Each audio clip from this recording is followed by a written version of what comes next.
Friday. It's a very loud pink shirt.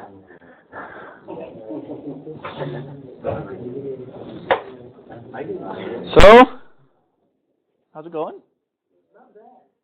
Good. Denise isn't so sure how it's going. Okay.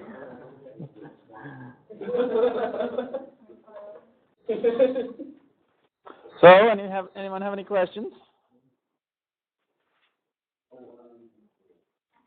Remember, we have an exam coming up. Make file. I would try to make you a make file. And you know how you have to have the the RPM and the modified RPM? Yeah. When we did that, the modified RPM only says the file format not known. Oh.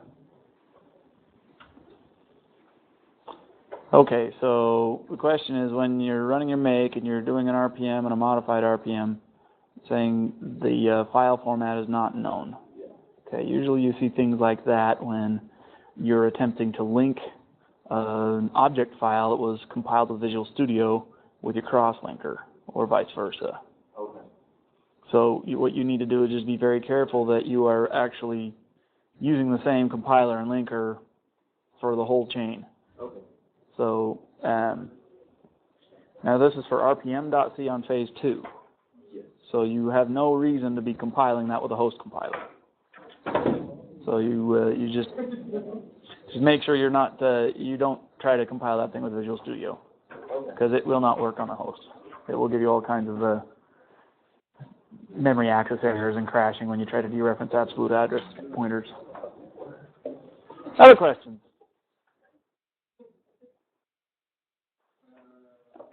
Y'all got your RPM counters to work real slow?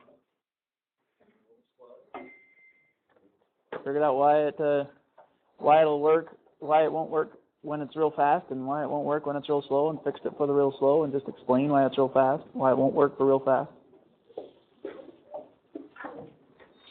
Well, looks like y'all are going to have a weekend. Okay. I have posted practice exams on Blackboard. So just as a way of explanation, I've posted the Fall 2005 Exam 1, the Fall 2006 Exam 1, and the Fall 2005 Supplemental Exam 1, and the Fall 2006 Supplemental Exam 1. What happened during those exams were that, well, they were a little bit too hard. The exams were a little bit too long. Everybody failed the exams. And so what I did is they were in-class exams, not take-home.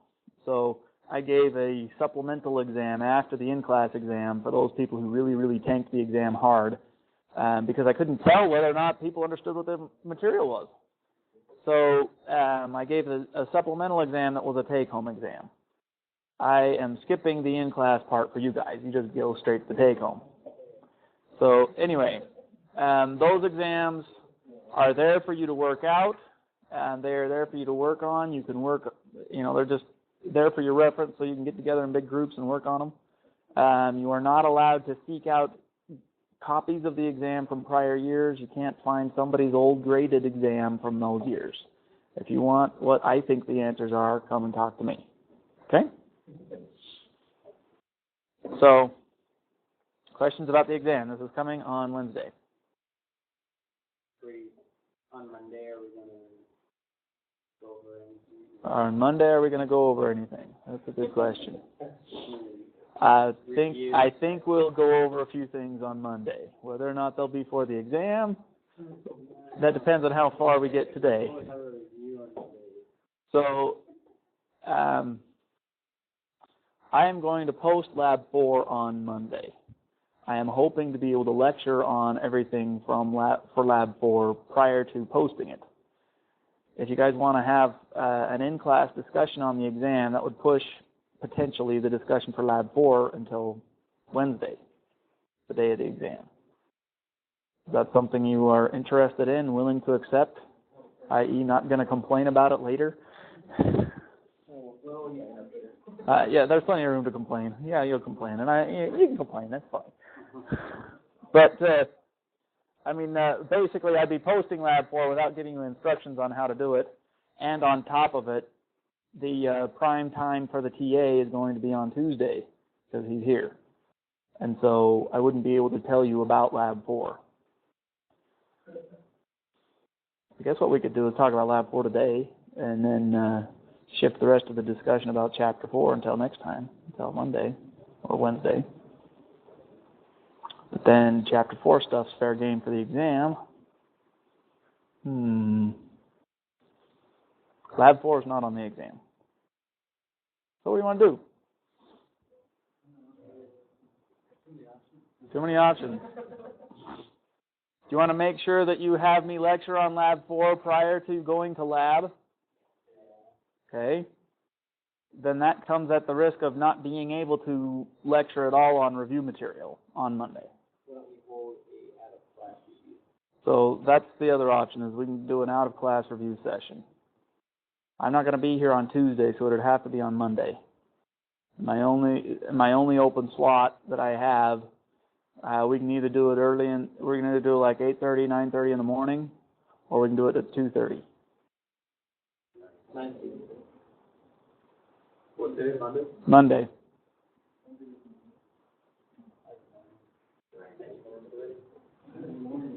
How many of y'all vote morning? How many of y'all vote 2:30? How many of y'all don't want to vote? How many? Yeah, I'll put it on Wimba. Okay, now that you know that it will be on Wimba and I will record it, how many of y'all vote morning? The votes are... okay. How about 2:30 in the afternoon? Okay. How I intend to run this show is that, so it'll be at 9:30 in the morning. Crap, I'm going to have to find a room. Okay, so this room won't be available. So I'll have to send out on email what we're going to do. Okay?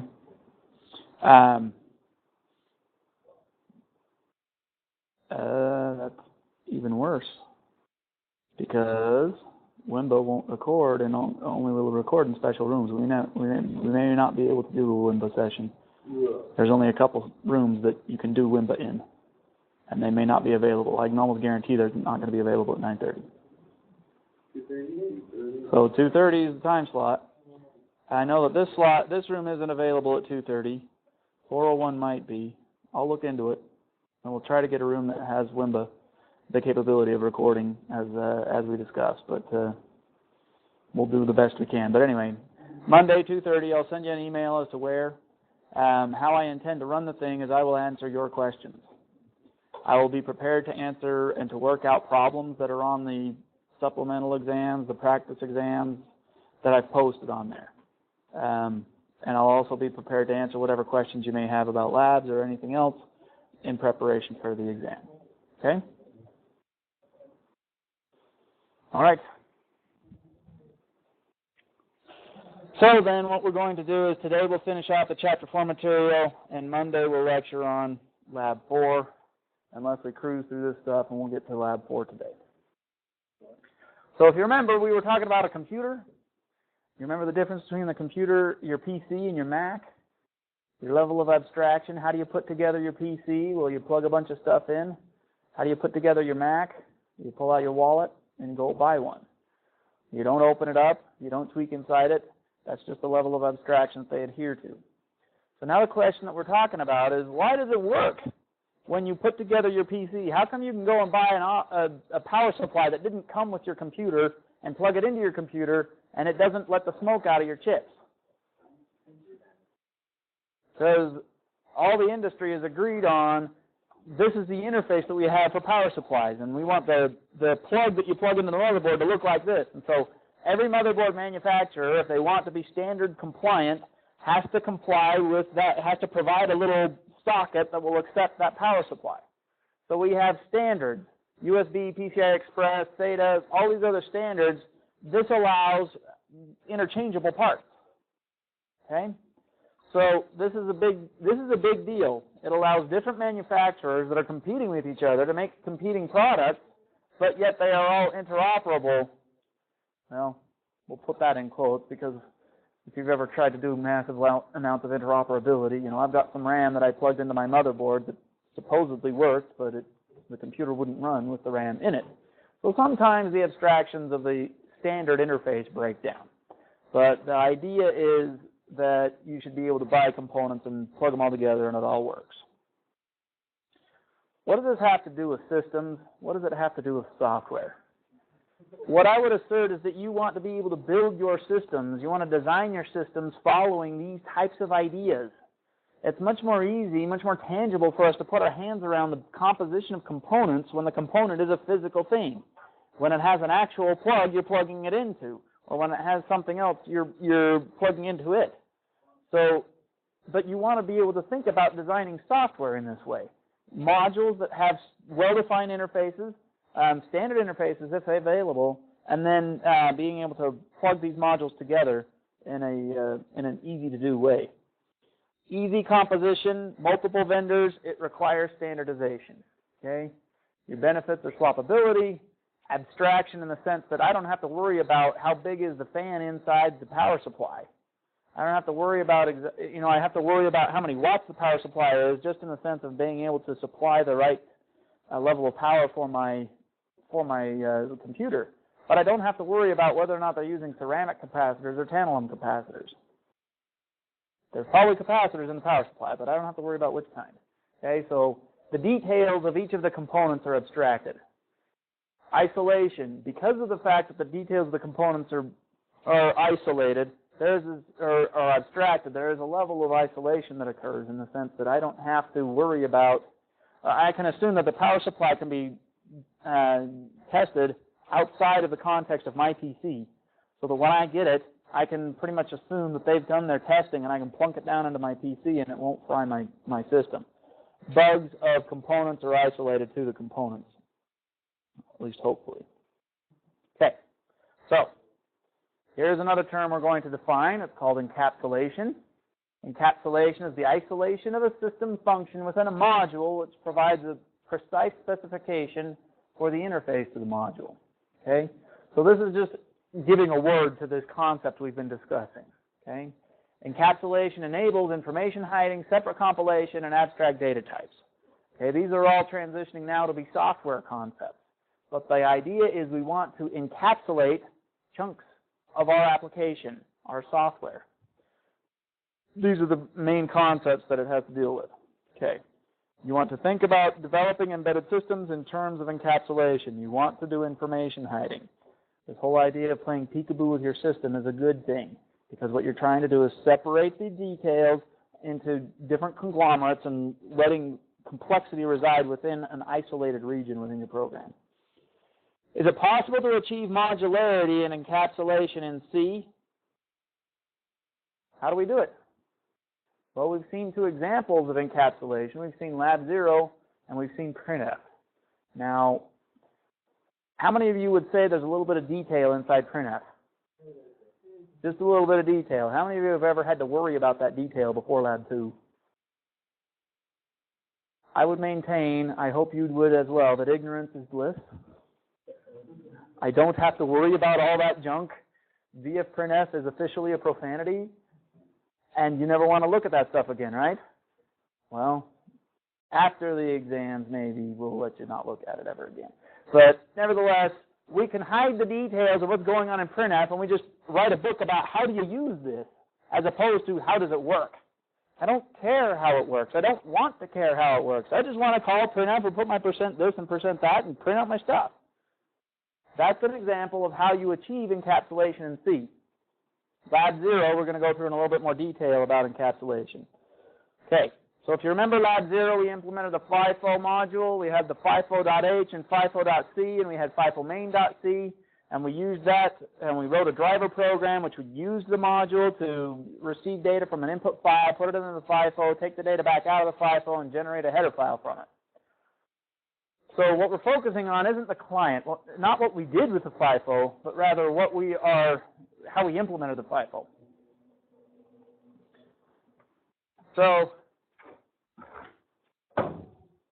by the way, we got Lab 0 graded. I think we're just going to post the grade. We didn't post them yet, did we? Yeah. No? Okay. All right, we did. I'm on top of that, really. Okay, so your FIFO implementation represents a module. We have a header file and an implementation file. The client is unaware of the internals. Well, the problem is you were the client, and you wrote the client, and you wrote the module, so you kind of had one hat on and then the other hat on, and you can't really say that you, the client, were unaware of what you, the module implementer, were doing, unless you covered one eye and, covered the other or something. Okay, so how do we define a module interface, and how do we define a module specification? In C, we use header files to define the interface. This is how we export or tell the world, these are what the services that this module offers. This is what this module requires. That interface is defined in the header file. The header file is given to everybody else. Okay? The implementation of the details of that module are in the implementation file or files. So you can have multiple implementation files corresponding to one header file. We saw that with printf. You can have a whole bunch of junk coming on after it. But the whole idea is you just present your interface, and any client who conforms to that interface with the intended specification that you've provided, so long as your interface is correct, your implementation will work properly. Okay? What does the header file define? It defines data structures to hold state information. It defines global functions that operate on that state information. Okay, information hiding. How do you achieve hiding of information in C? Well, this keyword static is the primary mechanism for doing the information hiding. So in C, you either have local symbols or global symbols. You don't have things in between like what C++ offers you. So if you declare a global variable, then that variable is visible outside your module definition. If you have a local variable, that local variable can't be accessed outside of the scope of the block that defines the local variable. So how then would you share information between the functions of your implementation of your module without sharing that with your client? So in particular, the num FIFO created variable that you should have declared in lab 0 was a variable that you needed to increment every time you called create FIFO and decrement every time you called destroy FIFO. That was a variable that needed to be shared between two different functions of your FIFO implementation. But we don't want the client to be able to access that variable. We want that to be hidden from the client. So how do we hide it from the client? Well, we just don't tell them about it. Well, okay, you can make a case that just not telling the client about it is okay. But we can more formally approach this by using the static keyword. So if we apply static to the variable that is shared between the functions inside your module implementation, the scope of that variable is restricted to the file containing the declaration. Okay?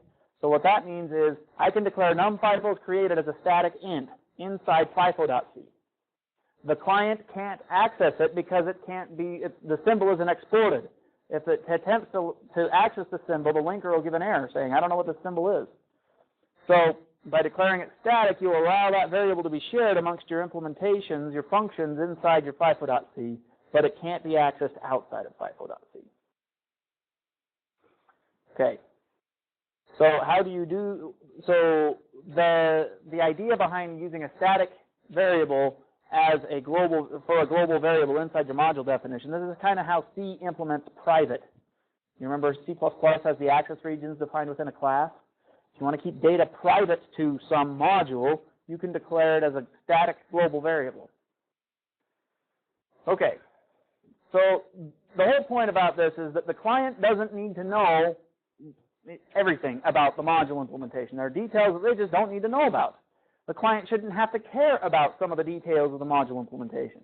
All the client wants to do is say, I want to call the num FIFO is created function, and I want the module to tell me how many FIFOs are currently active. I don't want to know how the client or how the module goes about figuring that out.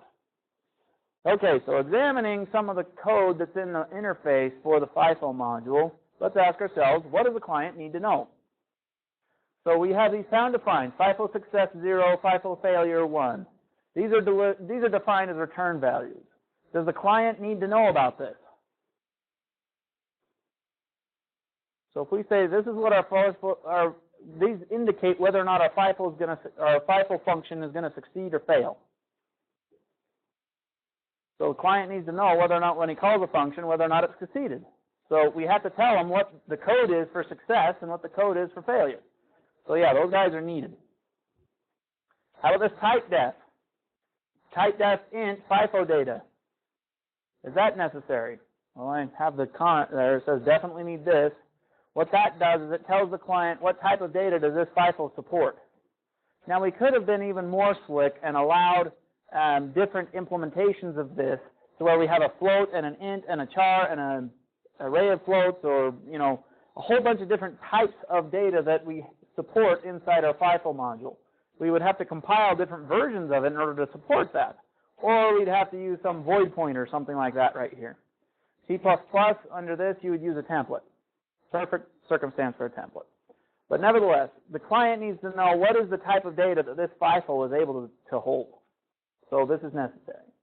Okay, we have the type def struct FIFO node and the type def struct FIFO. Let's consider FIFO first. Does the client need to know that there exists a FIFO data structure? I'm getting some yeses, I'm getting some no's. Who wants to argue? Jonathan's volunteering Levi to argue? Okay, Levi. Make us a case why Jonathan should explain this. He is brilliant. Okay, Jonathan, please explain why you don't think the client should be exposed to FIFO. Well, because they don't really know how it's stored, but kind of, they just need to use it, not necessarily know what it's doing to use it. Okay, they need to use it. They don't need to know, do they need to know what the internal contents of that FIFO data structure are? Okay? So a user shouldn't care. Right? They need to know where the memory is allocated for that. Okay, do you need to know, so the question is, do you need to know where the memory is allocated for that? Well, when you're declaring the header file, you don't know. Neither the client knows, nor the module definition knows, because we're heap allocating. We don't know where the heap pointer is going to be when we do this. Okay? Anybody want to make a case for why we would need the contents of FIFO? Mitch? Because, well, I guess I must be right, like getters and setters for every possible manipulation of FIFO, you're going to end up needing access to those fields. In the client? So, are you saying that in Lab 0, in your client code, this is the code that accessed the file, you allocated a FIFO and you said FIFO arrow first, arrow something, something, something. No. Okay, so now the question is, does the client need to be able to access the contents of the FIFO data structure? Does the client need to know that FIFO, that there is a symbol, a type symbol called FIFO? Because he needs to be able to declare object of type FIFO. Does he ever dereference, so your create FIFO is going to return a pointer to a FIFO. Does the client ever dereference that pointer? Or does he just pass it to the functions that we provide in the module and they dereference the pointer? We just pass the pointer around, okay? So the client only passes the pointer around. Therefore, does the client need to know the contents of this data structure? What if they attempted to dereference that data structure? Would they need to know? Yes. Why would they need to know it?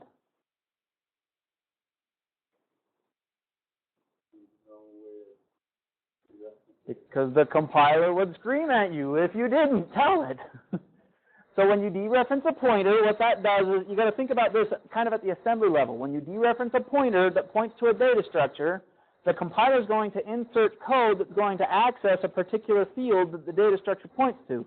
It needs to know the byte offset from the base address of that structure. So it'll calculate whatever the base address is, which is the pointer value, and it'll add to it 10 or 5 or 4 or 16. How does it know what 16 is? Well, it'll look at, okay, if you're accessing FIFO arrow last, it'll say, well, how many fields down is that? How many bytes down is that? It'll say, I've got a pointer here, so that's 4. So 4 bytes off of the base address of the FIFO data structure, which is contained in some register. I'll add 4 to that and access whatever's there. How many bytes do I access? That depends on the declared type of the field that I'm accessing. So I have to know the data type of the field that I'm accessing, in what order it comes in the structure, and what are the data types of the fields that come before it. I use the field before it to calculate the offset. I use the field that I'm at to calculate the size of the axis. Okay? So when you dereference a pointer to a structure, you have to know the definition of the structure. If you allocate an object of type that struct, you need to know the definition of the object. You need to know the structure, the actual structure declaration. The reason why is because when you allocate an object, if you say instead of FIFO star F, if you said FIFO F, the compiler needs to know how many bytes that is. So the compiler has to be able to view the definition of the structure to say, okay, FIFO, size of FIFO is 4 plus 4 plus 4, that's 12. So I need to be able to know that I need to reserve 12 bytes of space whenever I declare a FIFO object. So in your Lab 0, it is not necessary for the client to know about the FIFO structure. The reason why is because you never dereference a pointer in the client, and you never declare a FIFO object in the client. You only declare pointers to FIFOs. Okay, now that we've talked about browbeating the FIFO structure, do you need to know about the FIFO node structure?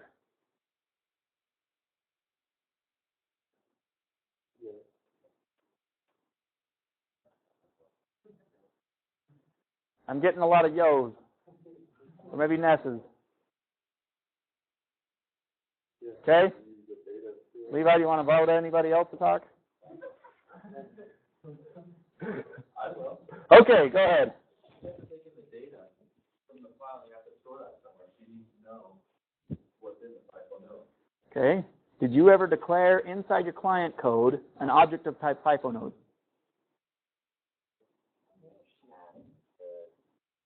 You pass the data you extracted from the file to FIFO insert. This is much more internal details of how the FIFO is dealing with this. Should the client care how the FIFO stores the data? What if I wanted to switch this to an array implementation? So I should be able to use an array to store the contents of the FIFO, right? Nothing preventing that. But right here I'm exposing some of the internal details of how the FIFO stores its internal structures. So maybe it's not so appropriate for this to be in the header file that I expose to the world. Maybe I should have an internal header file, a FIFO internal header file, that I put that structure in there. Because when I compile a client code, I have to know the structures that I use to internally store the contents of the FIFO. But it's not necessarily the case that I want this to be exposed to the client. Okay? So now we have this question, what does the client really need? Mitch? So in that scenario with the internal, would you, how would you make known the fact that there's a structure in FIFO node and a structure in FIFO? Okay, so the question is, if suppose I do a cut of the FIFO node structure and I put it into FIFO internal.h.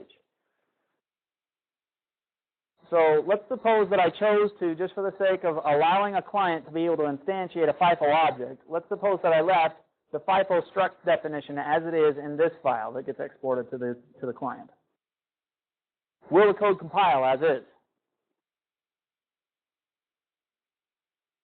So if I just remove the FIFO node declaration, code will not compile. What will the error be? Undefined symbol FIFO node. So, can I somehow tell it there is a data structure that's FIFO node without telling it what it is?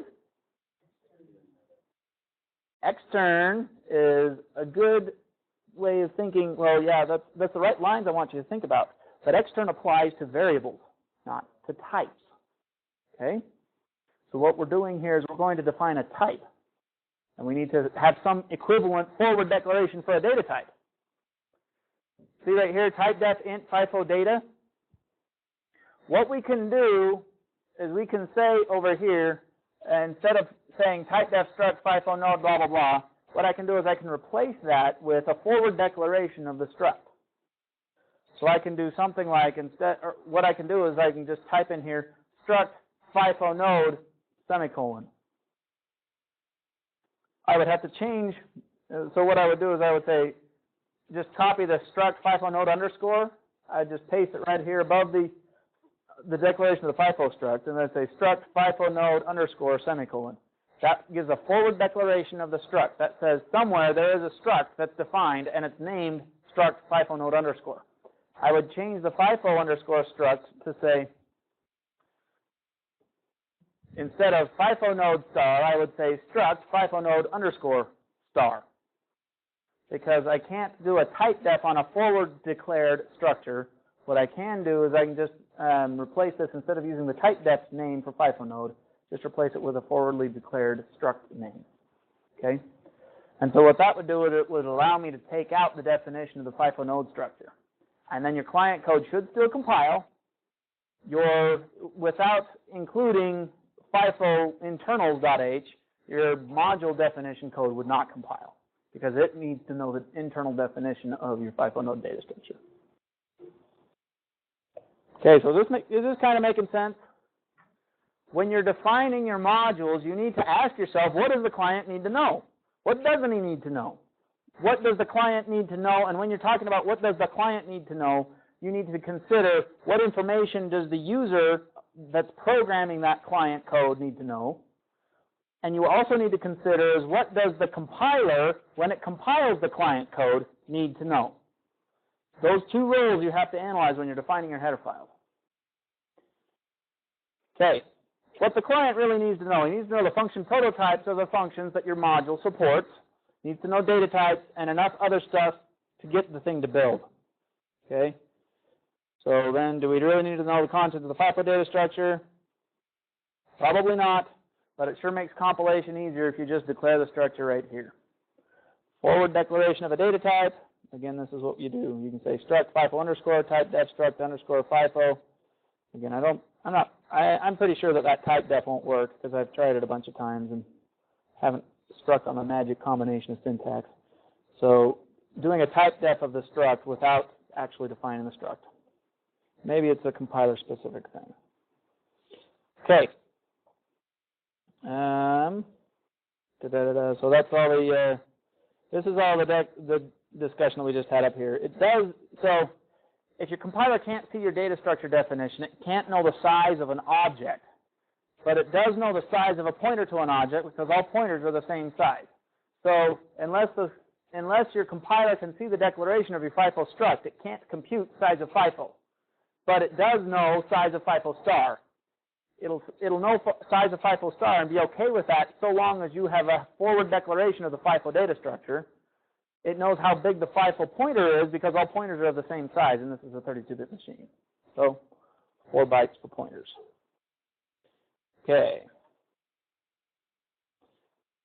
One other way that I could remove knowledge of structures from the header file is, well, instead of defining the FIFO data structure, why don't I just define some vague integer that I call FIFO handle?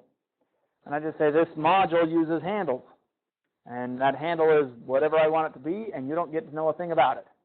But it really is, it really is a pointer to a FIFO, or at least that internally to the FIFO module. That's how I'm going to use it. So I could say type def unsigned int FIFO handle, and I could have FIFO handle be returned by create FIFO and so forth. And then every time that I pass to like FIFO insert, instead of passing a pointer to a FIFO, I'd pass a FIFO handle object. And then inside FIFO insert, I would pass that handle to be a pointer to a FIFO. That gets to be kind of obnoxious. You can do this. Is it too much? That's a design decision. So you've got to decide how much abstraction and how much peekaboo do you want to actually play in your code. Okay? So you can take these concepts to an extreme and really fight the syntax to make sure that the client is really oblivious to what's going on. The goal here is not security. The goal here is abstraction. You are not preventing your client from being able to access a piece of memory because that client can simply just declare some pointer and point it to a memory location and access the memory location. What you're doing is you're not forcing the client code to be aware of the details that they do not need to be aware of. Okay. So when you're designing your system, you want to be able to treat your concepts from your problem statement in ways that are easy and intuitive. Okay? You want to separate how the concepts are implemented from how they're used. So we want to be able to define a problem statement, extract out concepts from that problem statement, and treat them as intuitive entities that people would just guess. If I've got an entity named adder, I would probably want to guess that it's got a function called add. Okay? So you don't make your adder do division. Simple things like that. Okay? One way to deal with this is to take objects that are in your problem statement, treat them just as another built-in data type. So this is the goal of the abstract data type concept. You want to take the objects in your problem statement, or the nouns in your problem statement. You want to consider which ones of those should be your objects. You want to separate data definitions which compose the object and collect them into data structures. Define a strict, well-documented interface through which the object is manipulated. So this is the example of what the FIFO data structure is all about. We knew we wanted to use a FIFO, so we formalized the concept of a FIFO as a module. We define an interface for it. We define what data does it contain, and we define rules for how you access that. We establish this virtual wall in between your client code and your module code so that the module can be implemented separately and debugged separately from the particular client code, and also that enables you to reuse your module code across multiple applications. So the goal of the wall is to hide the internal object data and operations, to provide a minimal, useful interface, and to be paranoid about what your client's going to do to you. So you put up your dukes and you play defense when you are implementing a module. Okay. There are more modern languages, languages that are even more modern than C, have formal syntactical support for doing this module definition and for specifying these walls. Okay. C does not formally support or doesn't have really strong support for specifying these walls and the separation of concerns that the object-oriented programming languages do support. So let's look at an example in C++. So let's suppose we have an abstract data type for complex numbers. You remember with complex numbers, you've got a real part and an imaginary part. So we can declare a complex number A, initialize it to 3 and 0, where 3 would be the value assigned to the real part and 0 would be the value you assign to the imaginary part. B gets initialized with 5, 4. You can declare complex C, and then you say A.add B, comma C. So what this would do is it would implement the operation C gets A plus B, where A and B are complex numbers. So it would handle the addition of the real parts and the imaginary parts and so forth. So the whole idea is all the client has to do is call the add function. I'm just treating them as if they were regular old numbers. Or even more importantly, with operator overloading, you can make a function like this, where you're taking A and adding into it the sum of B plus C. You can do something like this and change what the syntax looks like. So you can say, I'm going to say C equals A plus B. That way the client just treats complex numbers as if they were a regular int or a float. They're just a built-in data type. I don't have to worry about the structure of the internals of that object. All I do is I just add them together just like they were built-in data types of the language. Okay? You can't do operator overloading in C. You can define abstract data types with intuitive operations that you call as functions. Okay, so object-oriented programming. So object-oriented programming, I bet you didn't know this class was going to be about C++ too, did you? So object-oriented programming, this is the way you develop applications that's structured around the notion of objects and object interaction. So C is what we refer to as a procedural-oriented language. C++, Ada, Java, they are object-oriented programming languages, where you're centering around the objects themselves and how they interact. So you bury the procedural stuff as part of the object definition, as opposed to you define a whole bunch of procedures and then you pass the objects to them. Okay, so object-oriented programming languages, here you've got several others that have been defined. They are starting to gain traction in the embedded world. What object-oriented programming gives for you, these 4 concepts here. Number 1, type extensibility. That gives you inheritance. So we can do type defs in C, but we can't really do inheritance, where we have some existing predefined data type. We can't extend that data type and have it be whatever it was plus a few other things. Okay, so that's what C++ gives you. Okay, we also have noxious windows popping up where we don't want them. Okay, so we also have the ability to do automatic object initialization, automatic object finalization. So these are where you have constructors and destructors.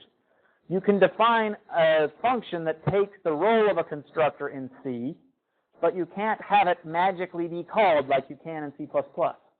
So that's part of being able to abstract the notion of having an object that acts like a built-in type. So you don't need to call a constructor for an int. You don't need to call some function that says, by the way, here, construct this integer. You just declare it and call it good. You can initialize it, and that's great.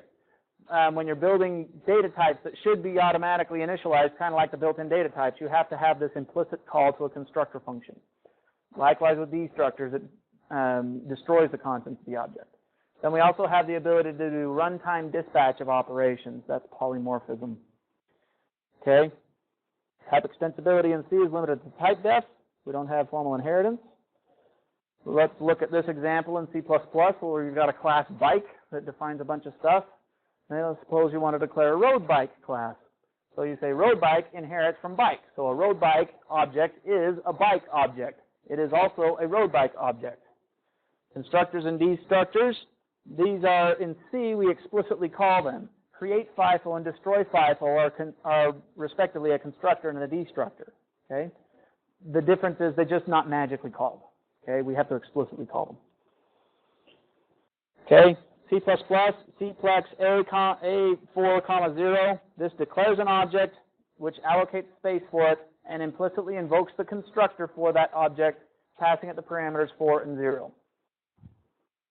How do you do runtime dispatch of operations?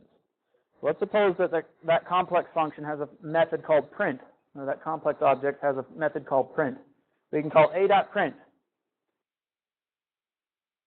Okay, so the question then becomes, what does a.print print? Well, or what function does it call? Well, it calls the print method defined in the complex class. So early or compile time binding, how the compiler decides what is this? What function does that call? It'll say, well, I know this is invoking the print method. I'm going to go look up what is the declared type of A. Is the declared type of A Cplex? If it is, I'm going to go look in the class corresponding to Cplex. I'm going to look at the print method. I'm going to find the address of the function that implements, and I'm going to insert a call to that. So it just looks at the compile time declared type of Cplex. Now, where that gets us into trouble is if we use inheritance. I'm sure you guys have all seen this stuff before. Bored out of your teeth by now. I'm going to present it to you anyway so I can test you on it.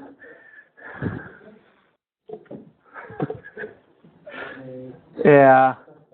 Okay, so class Cplex, void print. Class real Cplex, public Cplex, and it's got a print method. So I've got this real Cplex class that inherits from Cplex. Now I'm going to define this global function called doPrint, and I can pass it an object of type Cplex. And I'm going to call the print function on the object that I get passed. I'll pass c.print. So any object that is of type Cplex can be passed to doPrint. In particular, any object that has a statically declared type of Cplex can be passed to doPrint. Likewise, any object that has its statically declared type as any function that it publicly inherits from Cplex can be passed to doPrint. So you can, in particular, declare real Cplex R 3.0 4.3. So what that does is it says, I'm going to declare one of these guys, and then I can pass R to this doPrint. And the R will go up to the doPrint function, and it'll call print. The problem is, when you're passing an object of type real Cplex, up here in doPrint, if this is compile time or early binding, it'll look at the declared type of the object, which is Cplex. So I'm doing c.print. Even though I passed an object that inherited from Cplex, not a Cplex object, it will call the Cplex version of print rather than the real Cplex version of print. So we're calling the wrong function, and our object will be printed out incorrectly. So what we want to do is introduce the notion of virtual functions or overriding. So how do I override a function? What I'm going to do is I'm going to say, in my base class, I've got a method, but if some other class inherits from me, I want them to be able to provide an implementation of this function that's specific to whatever they're doing. So you declare that function as virtual. Okay, so over here in class Cplex, we declare print as a virtual function. And then down in the real Cplex function, we provide another implementation of print. And we say that the real Cplex method overrides the Cplex method of print for objects of type real Cplex. Okay. So in that case, when c.print, what we've done is we've told the compiler by declaring print as a virtual method, we're telling it, I don't want to use early binding, I want to use late binding. And what late binding does is it decides at runtime which function do I call. So it'll query when you call print, it'll say, well, I'm not going to look at the compile time declared type of the object on which I'm invoking print. I'm going to figure out by looking in a little field that's stored in memory as part of the object that I'm passed. Are you really a Cplex object? Or are you really something else? And so it'll query from that, it'll figure out what the really something else is, and it'll say, oh, you're really a real Cplex object. And it'll go and grab the print method from the real Cplex function instead of the function from the base class. This is what you call late binding. It decides at runtime, late, what function do I call? How that's actually implemented is with some funky function pointer tables. And abstraction is a wonderful thing because you never see any of that. Okay. One thing to note. So you can't do late binding in C, but one thing to note is that C++ was originally designed to be compiled first from C++ into C, and then use a standard C compiler to compile it into executable. So effectively, anything you can do in C++, there's a way of doing something equivalent in C. So those C++ compilers that compiled from C++ to C were called cfunc compilers. Most C++ compilers these days are native C++ compilers in that they take the C++ code and translate it to assembly as opposed to having C in the intermediate step. Okay, so what can you do with C and what can't you do with C? Well, in C I can define modules, I can define abstract data types, I can support encapsulation. I can't syntactically support inheritance. I can't syntactically support operator overloading. I can't syntactically support implicit construction and destruction, and I can't support late binding. However, there are ways of getting around some of these. Okay? But nevertheless, C does have the facilities built into it to allow you to do the main things that are important, which are these top guys. So modules, abstract data types, encapsulation. The more modern languages have better facilities for implementing and enforcing users to put into place good practices. Okay. So, in the 3 minutes that I have left, I'm going to start talking about Lab 4. The reason why is because it'll be good review and get you thinking about Lab 3. Okay. Any questions on this encapsulation shenanigans, by the way? Make sure you encapsulate your programs. The amount of code that you're doing for the lab so far really don't require you to do encapsulation. As we move on, especially when we get up into like Lab 6 and 7 and 8, you will want to put in encapsulation module definitions into practice in your implementation of your operating system because the code is going to get big in a hurry. Okay, so this is a depiction of what's going on in Lab 3. We've got our quote-unquote motor, and that has a current input in it, and we've got a velocity sensor on it. The velocity sensor is outputting peaks, 1 pulse per wave, or 1 pulse per revolution of the motor, and that's getting input to our digital I/O line. So this chain right here really is your function generator. And it's really not implementing something with such a weird duty cycle. It's implementing a 50% duty cycle, but just adjusted in amplitude and DC offset so that it won't blow the board. So this is what we're emulating with our function generator in Lab 3. The TS7200 has a DIO input line, and that triggers an interrupt on the TS7200. We also have the timer running, and that triggers at a periodic interval a time interrupt. Okay, so what Lab 3 does not do is it does not close the loop around the motor. It just implements in phase 2 velocity sensor, in phase 1 a control simulation. So what Lab 4 is doing is putting all of this together and making a closed loop controller for a DC motor that we're emulating with a function generator. Okay, how do you implement a motor? You use a motor or you use a function generator. We don't want to blow our motors, so we're using a function generator. How do you use a function generator? We know how to control the frequency. We know how to control the shape. We know how to control the level of the signal output of the function generator. How do we do that? Well, we have knobs and buttons, right? So you can control the frequency with buttons and knobs. You can control the shape of the wave, and you can control the amplitude all with knobs on the function generator.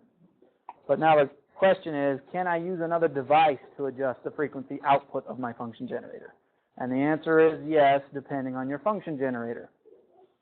So most function generators have an input called the VCF input, voltage controlled frequency. So what this does is gives you the ability to apply a DC voltage to the VCF input of your function generator, and that will cause the frequency that the function generator outputs to change. Okay?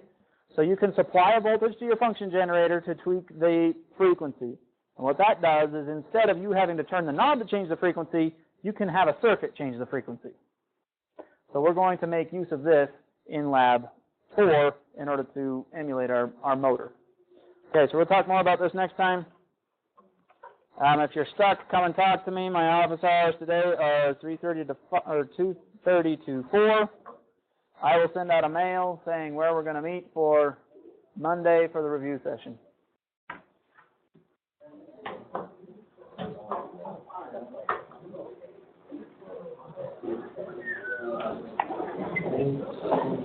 You want to work on it today? Check. Yeah.